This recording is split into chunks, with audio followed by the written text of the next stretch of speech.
So in this video, I'm going to take a shot at the CEOs, and I'm very well known for that, right, in this channel. I'm not shy to hold back, right? I throw the punches, but they need to learn something, right? They need to learn how to treat you, the driver, the food delivery driver, the gig worker, like an asset, right? In fact, they need to put the drivers first, right? They need to put you first. That will be a game changer, right? I'm starting off with that because what I see is everything they do, right? Everything they do is for the investor. I mean, they automatically go in blow mode if an investor just says something. Yes, or yes, or yeah. Everything about the investor, right? You put your drivers first. If you put your drivers first, I will guarantee you, Uber, they will put you first, right? And putting a driver first means you care about them. Everything revolving around the business, you show that you care about the driver.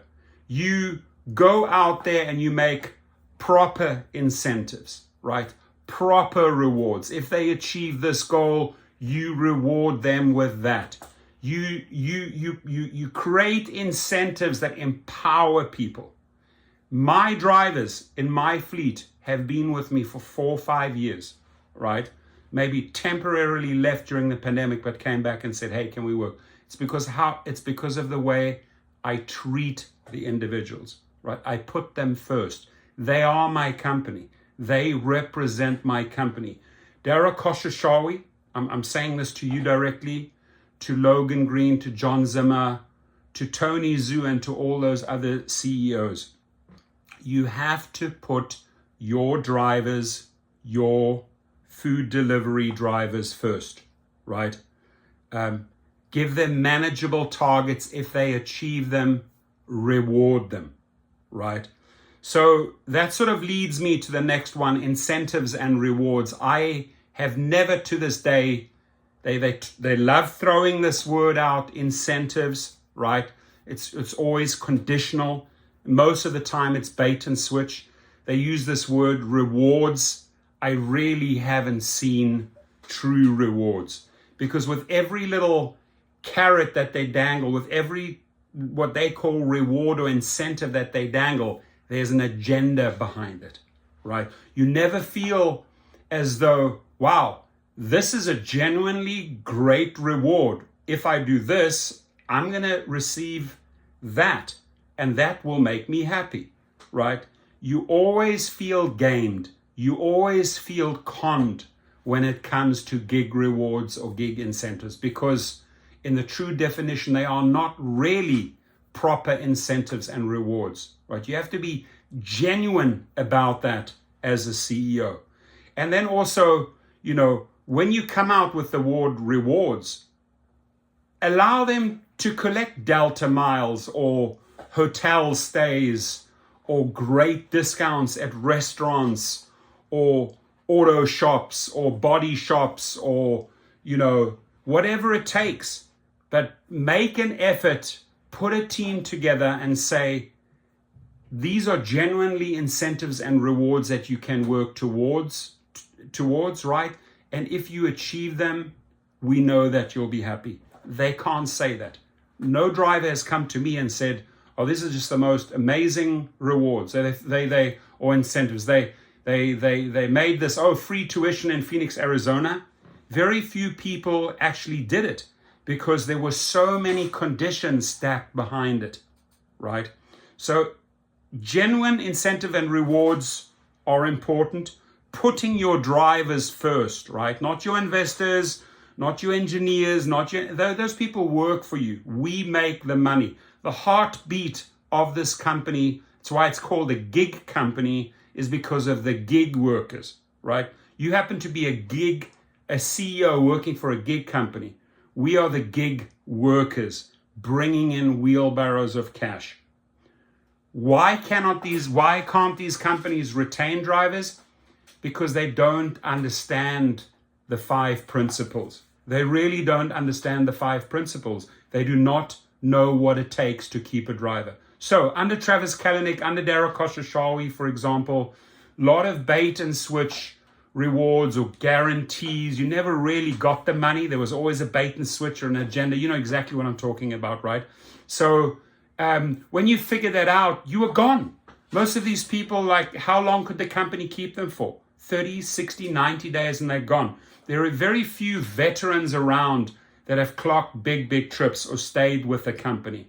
And it's basically, at the end of the day, it's because of the poor treatment. Now, I'm going to go to I would say the number one and number two ways they can retain drivers and keep drivers, right? And I'm sorry, I'm being a little bit arrogant here, but this is an educational lesson to these guys. And they may have fancy degrees, but they don't know how to treat people and they do not know how to run companies.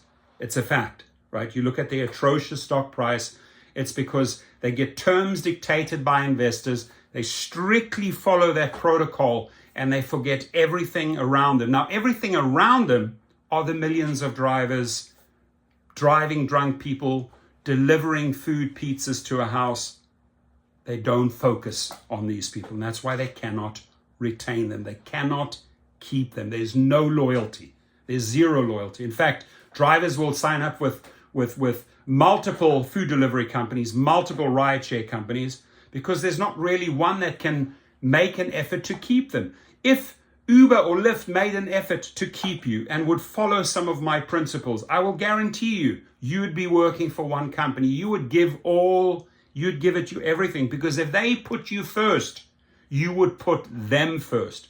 That's not happening. Now, pay, the big one. You know, I got to the sort of like second last, the big one, pay. Are you happy about your pay? If I have people comment underneath, are you happy with your pay? And I'm going to just guess that 95% of the people would say no, not happy, right? In fact, they're cutting, right? My money is getting less and less and less. I got to put in more and more hours. I'm getting more and more stressed. My health is going down and down and down. Am I happy about my pay? No. Am I happy about what I'm earning? Everywhere they can, they have chopped you, they have reduced you, whether it's pick up at an airport, whether it's your surges, whether it's your incentives, you always feel baited. So number one thing that in the culture and the psychology of this company that needs to change is, how do we treat and pay these people better? How do we keep these people by paying them better? If you reach goals, 5,000, 10,000 trips, there's got to be a bonus. Pay them. Show these people that you appreciate them. And you do this, right? It looks like this, Dara. In case we're in the United States, here it looks like this, right? Maybe British pounds, euro, wherever your drivers are. That's how you incentivize. That's how you keep them. You pay them, right? Now, to me, one of the biggest factors in my channel, right, is safety, you know. And you as a CEO, and I'm talking to all of these CEOs, you have to value the importance of safety. You have to value the importance of safety for your driver or for your food delivery driver. Meaning, before you go out and just spend money on BS, which you think, is going to impress the drivers, 80% of your stuff doesn't impress the drivers, right? When they do these think tanks and say, we listened, now we're executing. Who are you listening to, right? Because these stupid ideas that you roll out there, these are not necessarily the things that drivers need, right? If you hear the drivers screaming the word safety, we need better safety. And it's going to be the downfall of these companies if they don't address safety, because every single day, sadly, I have to report on carjackings, murders, stabbings, shootings, you name it. Every single day, there is something going on, right?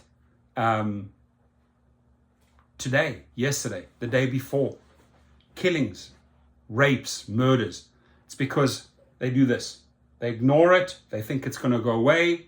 And most importantly, they don't value, right?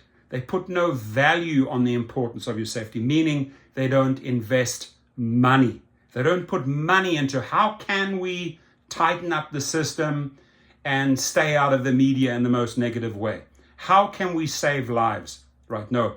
Instead, they know it. They have so much blood on their hands, and they just ignore this key, one of the most important factors, at least for me, and that's safety. It breaks my heart if I get a link to a story and they say, hey, check what happened to this driver in Florida. Look at what happened to this lady. She got shot in the back of the head, right? It breaks my heart because they leave a whole family behind. The family is crushed. The companies do nothing. Niente, nada, niet, nichts, absolute niks in Hollands for these drivers if something happens. Nothing. There's no safety net. There's no, hey, jumping in, we care. There's no division within Uber or Lyft say, okay, let's get involved here. How can we help, right? We have to do the fundraising. Dara Koshashawi, Logan Green, Tony Zhu, we do it, right? Because you're incapable of keeping your workforce safe, right? And that starts with tightening up your app, spending $50 or $100 million and working every single angle. And if you have to start running background checks on your passengers, you got to do that. We have prisoners, we have murderers in our car. It's unacceptable. If Airbnb can pay for a credit check and make sure you have the right tenant in your house, so can you, Dara, so can you, Logan, so can you, Tony, right? You make very sure we get a background check, right, through Checker. You should check your riders as well. You should not allow them to commit a crime and then create another account or get a gift card or a prepaid card and they're back again. It's been reported by countless ladies that have been assaulted and raped that a few weeks later they saw the same person again, catching a trip with someone else. So that's unacceptable to me. That's unacceptable to the millions of drivers out there, to the people that carjack, the women that get raped, etc., etc. It has to end. You can do better. And if you do not address this, again, you will not it's one of the 5 successful ways of retaining your drivers. If you do not address safety, you will lose, and you will lose a ton of drivers, right? I will guarantee you, if we look at the numbers in Chicago or Washington, D.C., or certain cities or certain areas or certain neighborhoods, drivers are leaving. Why? Because the company has failed them on safety. So another very, very important factor here, right? The companies really need to obtain, right, and take action. They have to obtain and take action on your feedback. Meaning, hey, we care about you. We're making efforts to get feedback from you, right? And we're going to work with that feedback. Don't come up with this willy-nilly Uber crew program and you roll out BS that people have never asked for before, right? I've done countless videos on that and the people are like, what? That's not what we wanted. You have to genuinely obtain things that drivers or ideas or suggestions or input that drivers, gig workers, food delivery drivers can use, can benefit from. And if you're not analyzing and being honest about that feedback and addressing that feedback, you will never keep these people happy. Because if they tell you, if 80, 90% give you feedback and say, hey, we want this and this, and you're like, oh, I didn't hear that, didn't see that, but we'll do something else for you over here, right? We'll do something else. No, listen to what they want. Let them tell you what they want, and then you find a way to make it happen. Take feedback serious. These companies don't take your feedback serious, right? If they were to take your feedback serious and put that feedback into action, they would retain the drivers, right? And I'm telling you, I've run a tight ship with my fleet from day one. I've tweaked it. I've perfected the model. But the one thing I know, and I've learned that since a little kid from my parents, it's how you treat people, right? You treat people the way you want to be treated by them, right? You don't want to be kicked in the teeth, shoved around, bossed around, manipulated, shouted at, ignored, right? The big one with Uber and Lyft, and they ignore all your feedback. No, it's not important what they tell us. We do it our way. And if we do it our way, we're going to find a bait and switch way, right? So, but no, don't take their feedback. No, you have to, Dara, Logan, and I'm talking to you like little children because that's what you are. I'm literally having this 5-year-old little Dara in front of me, and this 4-year-old little Logan, and this 3-year-old Tony Zoo, and I'm talking to you like kids because that's what you are, right? You got to start listening. You got to start sharing. You're like a little child that doesn't share their toys. It's all me, me, me, me. You know, my $42 million salary, my $2 million security, Tony Zoo, $400 million. Listen, have you heard of the term karma is a bitch, right? So you got to start listening, sharing, and working with the people that make you the money, or you will fail, right? Karma, that's all I can say. You definitely have not dished out great karma. Tony, you know that. You've stole tips from the drivers. You keep their money. You keep their weekly pay after you deactivate them, right, Tony? That's not going to make you retain drivers. Dara Khosrowshahi, you're known for stealing tips as well. You're the mastermind of bait and switch and scheming and scamming drivers. That is not going to retain. And the same goes for Lyft. So change your ways, change your cultures, little kids, right? Kids being these executives, and you will see remarkable things happen. You will see people really, putting you, the company, first because you put them first. It's not difficult. It's not difficult to treat. It's not difficult to be nice. It's difficult to be an arsehole, but it's really not difficult to be nice. Try it, Dara. Try it, Tony. Try it, Logan and John. You will see the results. You will keep the drivers.